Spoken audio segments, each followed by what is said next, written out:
Hello, guys. Welcome. Hey, this is Amy and Jolyn.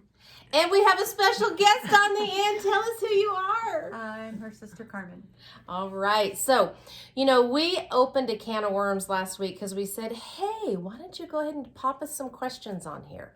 And one of the most interesting questions, I guess I would say, was about how this was for her family. So the fact that we have sister here who has been through all of the experiences with Miss Jody. She is here, and so she's just going to be able to interject. And so she will be looking at this feed as well when we post it. So when you guys are seeing this, feel free to drop those questions still. And if it's for Carmen, then you can put specifically for Carmen. And I know she would love to get back with you. So welcome. Thank you. Okay, so Jody has something that she has prepared. Yeah, I just wrote something a couple of days ago. It's hot off the press. So, Okay. Take it away. Well, this time I wanted to write about my time at Madonna, but the details are murky and distant. It's like they're real and not real. It's almost like they were happening to someone else, or I was in a foreign country and didn't speak the language or know what was going on, although it seemed familiar. I'm afraid I wasn't able to even, I'm told I wasn't even able to sit up on my own. I know I wasn't able to talk at all, but even that memory is unclear, like a photograph that's not in focus. I wasn't able to go to the bathroom on my own. And I don't just mean I wasn't able to walk there, though that was certainly part of it. I mean I wasn't able to empty my bladder on my own. I had to be cathed, as I heard the nurses say. My memories are fuzzy, but I do remember the process was rather invasive, although the nurses did their best to be gentle. The whole time I wore what was like an adult pull-up. The name is escaping me right now. What is clear to look back and remember is that there was no privacy whatsoever, and I think that's why I lost all basic sense of propriety. When I got home, I had to train myself to shut my bedroom door, when I got dressed out of respect for my son, who lives with me, but is not a nurse and has no aspiration to be one. Someone asked me what effect my stroke had on my immediate family.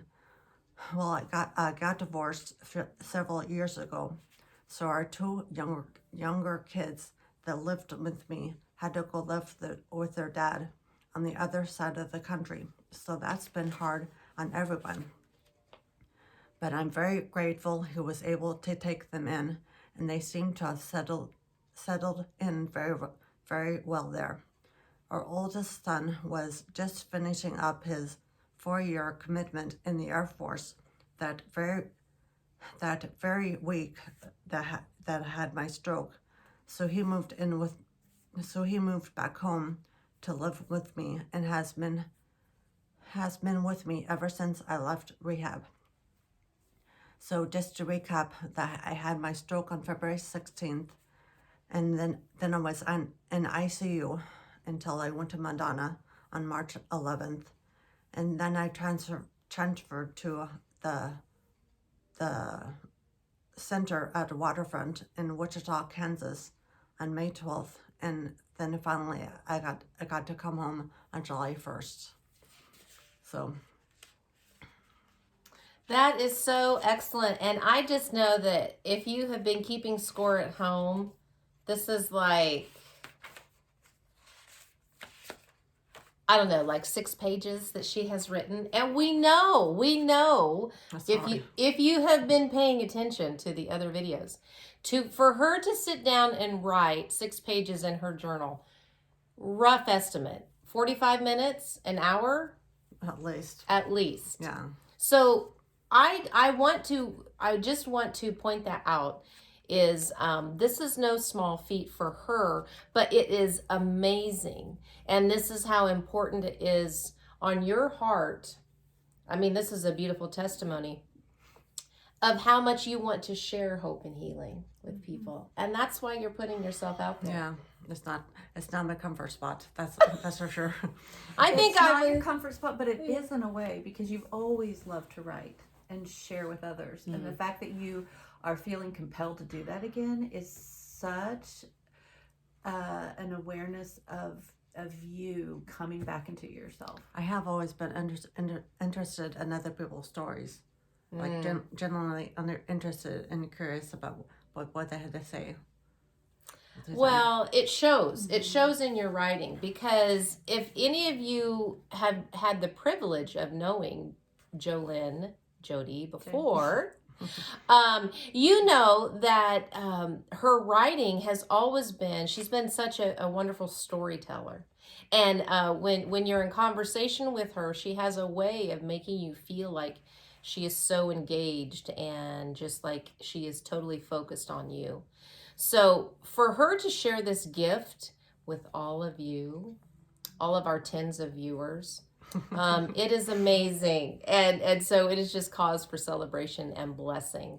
So Carmen, what did you think when you heard her share that? I'm curious. What reaction over there from my sis? reaction was when she wrote when she first started, Uh-huh.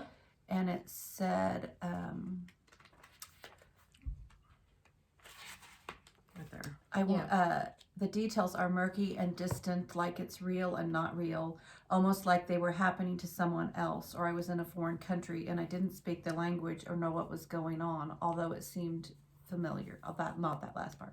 Mm-hmm. I could have written that about the way we were experiencing it as well. Mm-hmm. Murky, real, not real, Yeah. speaking a foreign language, Right. not knowing what's going on. You are thrown into a circumstance in which you do not know. Because you had a lot of the medical language to try to follow. Like, And it happened. So it was a stall of well, we don't really see anything on the scan, and we really don't, and so it's kind of a false, okay, we're just going to run some tests. false into- assurance. False assurance. In fact, when I got to the hospital, you'd been to McPherson. They sent you to Wichita for an MRI. You spent the night. I got there first thing in the morning thinking I'm just going to hang out with Jody while they run some tests. You smiled at me and said hi. And that's the last thing you ever said to me. That's the last thing you ever said. And the hospitalist came in, said, we looked at her scan and we don't really see anything. And so, and 15 minutes later, the neurologist comes in. Because she told me, well, the neurologist is going to know more. He came in, took one look at you, and it was immediately stat, ICU, stat, MRI, stat, and I was like, I was just told 15 minutes ago that we don't see anything. And now we're statting this thing. And it was just a frenzy from that moment on to who does she live with? They need to get here, making the phone calls of the unexpected phone calls of, okay, but this isn't what, I'm getting a whole bunch of different information than we just got. And by that night you were in ICU and vented and not breathing on your own and just gone from the awareness of it all. So it was quite a murky, unfamiliar, this is real, this is not real foreign language situation. Well, and just let me be clear. I have no memory at all of ICU. Those memories are murky at all, or distant. They're just not there. There's no memories at all. So when I talk about memories seeming distant, it's in my time in Madonna. Right, because those are not even distant. Those are not even graspable. Yeah. Those are not here. Yeah. So, we had a wonderful neurologist that could not figure out what was going on. And in reality, what was happening is the back arteries had dissected and the front arteries had dissected. So that means that 4 of her main pathways to her brain had become thin and split, and the blood had to choose. And so since they were thin, it was just shooting. Like they said, it just became little cannonballs, shooting these stars in the sky strokes. Like a video game is how I pictured it. 40 to 50. And it was, they had to find someone, and he happened to be on call. I mean, God, we have so many stories of before you That was Dr. Hussein. call, before you call, he will answer. And Dr. Hussein was on call, and he was willing to do a surgery he'd never done before. Yeah. With smaller stents than he'd ever used before. Like I think they were less than a millimeter in diameter. The vessels were so small, and the stents were even smaller or something. I'm not sure. And of course, then you have to decide whether to do the surgery and Did they give you a number for chances of success? You know, they No, sometimes he didn't. yeah. He didn't. I mean, youth was on her side. They just kept saying youth was on her side. Of course, you asked the doctor, what would you do if this was your sister? Yes. What would you do if this was your, Yeah, and family, yeah. they just kept saying youth was on her side. But it was a struggle, and we basically knew that Jesus came to give abundant life. And so we just basically said,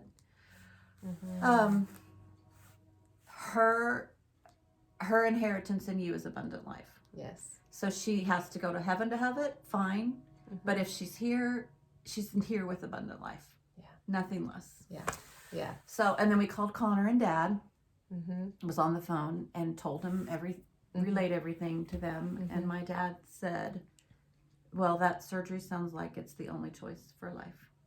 So we were like, well, how can you argue with that? So here we go. Here we go. And so there we were, and that's still what we hold. I mean, abundant life is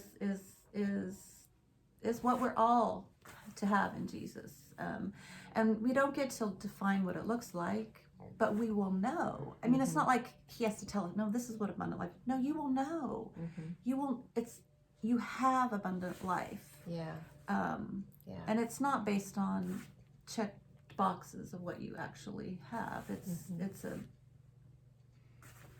a gift. It's an inner gift of abundance. So that is what we're promised. You were saved for that. Okay. I know, she's like, okay. That's a big mantle, sis, but okay. Yes, I know. It is so true. It is so true. And when Carmen says that she has stories, there are God stories of how he has just had his hand in this whole thing. But I don't want to just rush over, and I alluded to it last week, but it's really in my spirit to repeat that. And this is off the cuff. So we're hearing for the first time what is coming forth from our mouths. We did not get together. We just cried and hugged and talked before we came alive. And then she pushed the video. And then I said, pushed start. Wow. Okay. This is really off the cuff. This is really off the cuff. So I'm just going to repeat again that one of the first things that was done among the family and the inner circle was that thing that Carmen just said was, we're only speaking life. We're only speaking life.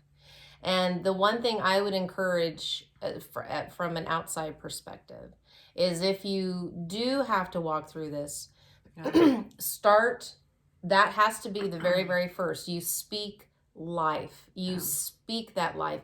And you do not even allow other thoughts to come in. It's not like the thought of all the other what ifs was somehow like we couldn't grasp the other side of it. But what we were speaking, what we were standing on, what we were believing was only life. And there is a lesson in there. There's something, especially for today's world, I think is so, so important. And you got to live that out. You got to be the recipient, even though you were not knowing that you were a recipient of that life speak. It's just what it was enveloped in. It was all around me. They were so encouraging, and they were so expecting the good things to happen. Carmen, what did you tell me one time about when we got to Madonna and what they said about my prognosis? Or yeah, we went to Madonna because she had been through so much in the ICU, surviving the surgery, then pneumonia, then MRSA, and just all of it. Mhm. And by the time she got to stable, the doctor said, we're going to send her to Madonna because it's the best in the nation. And with all she's been through, she needs the best chance. And he told me what that looked like: 4 to 5 months, long-term care, short-term care, da da da da da. So that's what you're expecting. And you get to Madonna. I got to Madonna, and they do kind of an evaluation and all of that, and then they meet with you and say, here's our timeline and here's our goals and all of that. And their goals were not. I was like, what? Wow. I was not impressed with the goals because I was like, no, we're going to the basement after this, right? I mean, because there's 2 levels. There's long care, short-term care. Your goal is to get down to the 2nd level, and that was not in their goals. I mean, their goals were breathe and get, I don't know, just it just So was simplistic. so simplistic. Is that what you're? Okay. Yes, and I just said, well, I thought we were going to go to short-term care, and they said, well, she has to qualify for that. You know, she will have to qualify. And it was a 6 weeks. It was a 6-week plan with no guarantee that she would qualify to go on to the more intensive therapy. Okay. But so that was unnerving. But at the same time, in 3 weeks, she was down on the next level. 3 weeks. 3 weeks. Little superstar, little rock star. So when we say things like that about you, Jody, that's what we're saying that from. We're saying that from a point of we got to see it. We got to see it happen. Yeah, because one thing we're talking about that drives me crazy sometimes is like when people say, "Well, you've come so far," like you've come so far, and like I said before, my memories are like I can't remember how bad it was. Right. So that's what their perspective is, that I've come so far, and so of course I can go all the way, but for me this looked like I'm on this spot in the road, and I had to get to the end, and it's like it's an unknown journey, and it's just more hard work. That's that's all I can see, but they see where I've come from, and so that's their perspective. So we all have a little bit of an advantage over Jody because we can see what she cannot. She cannot even see. It's not like those memories, like she said, are murky. They are non-existent of that time where it was so critical. Yeah. And so when we say you've come so far, we're like from death's door. Right. You know, like that, you can't get much further. And she's like, well, okay, but really her brain did not even start processing. She doesn't even have a memory until she was so far along. So I just encourage you, if you're listening to this, kind of put yourself in that mind shift, in that different perspective. And if you had all of a sudden had your memories cut off from a certain point, but you had all your family walking you to your point zero, to your starting ground, your family would have all this perspective. And of course we would say that because we got to see before. But our little Miss Jody is like, I woke up one day and I was in Madonna and they were telling me I had to learn to breathe. I had to learn to sit up and all this. And so she's coming from a whole different starting line, And I think the balance that we're finding, and this is with any caretaker in any situation, is the balance between being the cheerleader, being the encourager, speaking that life, and what we were talking, letting them lament, and a time of lamenting, and a time of just hearing. I was here about 4 weeks ago, and I must have gotten food poisoning at a restaurant. And I got so sick. And she was so amazing in that moment. And what I noticed, and I said to her, because what she kept saying to me is, I'm so sorry this is happening to you, Carmen. I'm so sorry this is happening to you, Carmen. And it made me reflect. I was like, have I said that enough to Jody? Have I just said, I'm so sorry this is happening to you? Yeah. Because it was such a sweet, nurturing thing to say. Yeah. It didn't change the situation. But it was, I see you, I hear you, and I'm so sorry. It's nothing compared to what she is going through. Yeah, and it's nothing compared to what you were doing for me. She was so like, oh, you took care of me so well, and like, well, she does my laundry and Right.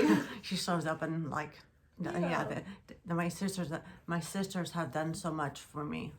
I can't Well, repay but them. even in that moment, she immediately knew, like, hot, cold on your neck. And do you want hot water? Do you want cold water? Do you want some peppermint? You know, I mean, I was just incredibly impressed just for that second of switching the. But it did make me reflect that there's a balance between cheering people on and making sure they stay positive and see the bigger picture and all of that, and then just sitting them in that moment, sitting with them, and lamenting. But when we lament, we have to end with, "But God." You can't. We always end with the hope of things not yet seen. Right. I told Jody earlier before we came on here, I said, well, you know, that lamenting and that sadness maybe for what you feel like was lost, or you feel like wherever you're at, we will sit with you there, but we're not going to roll around with you. We're going to go ahead and give you that hand up. And I encourage you, even when it's tough, to be that kind of friend, be that kind of family member, that you can allow that space for that lamenting or that healing, but then always end with that positive, but God, you know? So that's why we're here. Do you see the time? 20 minutes. Oh my. Woo! I tell you what, this is our longest ever. But I just think it was so important, and it's just such a blessing, Carmen, to have you here. You added so much, and that way, I guess it's meant to be. It was meant to be, because literally this is off the cuff. We didn't have anything written out. Well, Jody did. Way to go. Yeah. Way to go. Her hour-long journal entry, which is just blows my mind, and I love that she's doing that.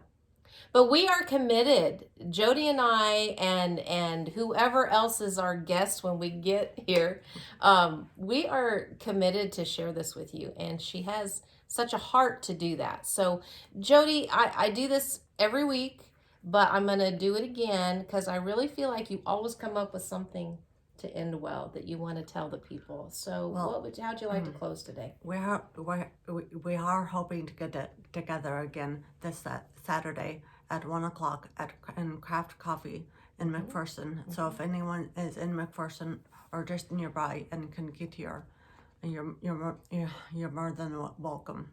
And that is your you either have to have a stroke or a traumatic brain injury, or your name has to be Paul. Those are the one of the two. Or you can be related to or you could be related. Thank you. Or a caretaker. Caretaker, right. My stroke son, experience. My son did Jonas last time, but one of the balls couldn't make it. So today the part of Paul was played by Connor on that day. I get it. So it would be a great resource if anyone is feeling like you would like to learn more, know more, or if you've been walking through that and you need some support. So thank you. If you just want to come and share your story, I'd love to hear your story. So she really does. I have something on my heart. Yes. I guess I'll say it because I don't know when I'm going to be here again. But, do. I think what this has taught us and what I want to encourage people with right now, because the world is crazy right now. It's really hard to plan. It's really hard to, just the information and what's going on is things just feel unstable in our own little worlds and in the world as a whole. Yeah. But what this experience, I think, has taught us is that is not necessarily a bad thing. We have learned to just approach life with our hands just like this. And I know that her son is getting ready to leave, and we're transitioning into the next phase of life. And he asked me, so what's next? And honestly, I don't try to figure it out anymore. I just said, I don't know. All I know is God went before us and answered and had answers for us and things that we didn't even know we needed yet. And he had put those things in plan and in place, in some cases a year prior to this, so that they would be right where we needed them at the moment we needed them. Right. So I said, all I know is he's still doing that. Yeah. And there's more to share about how that's all coming to fruition. Woo! But it has taught me just to know. I love that. Just the to hands. know. Just, the hands open. Well, guys, thank you so much, both of you. And you remember, we love you. We are doing this to be a hope and a healing. So if you have questions for us, put those there. We will be getting to them. We have been loving the comments. We're loving your comments. So please keep them going. And I love that Jody has no fear, and she touched on the bathroom issues. And so, you just never know what we have up our sleeve in the upcoming videos. I wanted to share something about my angiogram. I said to the nurse who was prepping me for the angiogram, she said to me, I'm going to give you a trim down there, and I know. I said, oh, I'm like, okay, and she was just a look on my face, and because I was like, what does my hair have to do with this? But then I understood that she meant down there, and so. And so I said, it's a jungle. It's a jungle down there, and then she laughed, which I hope she would. And the other nurse that was in there, she said, "Oh, we've seen it all," which is what I figured, and what I hope they would say. Yeah, that's what you hope they would say. Exactly. Well, those ladies, they truly have seen it all. Yeah. And I love that what we're trying to share with you is how to authentic, and just how do you go back into, or what does your life look like after you have, like you said today in your talk, I mean, all sense of propriety. No. It's like it's out the window. You're being checked and poked and prodded and looked at, and that was her life. So we hope even those stories are such an inspiration to people that you might need to just, I don't know, get a laugh if nothing else, right? Because we are very, very joyful. So we're going to continue to do this. Did you have something else? No, I was just going to say there was a sense of pride. I mean, not to her in general but always with anyone else, like I wasn't allowed, they did a very good job. Oh yes, except for what they had to do. Yeah. Right. But for her, right, it's just what they had to do. So all bets are off. You're ours, little lady. Yeah. Okay, we will see you next Tuesday, and remember that we love you, and be blessed to be a blessing. Thanks again, gals. Okay. Talk to you later. Bye.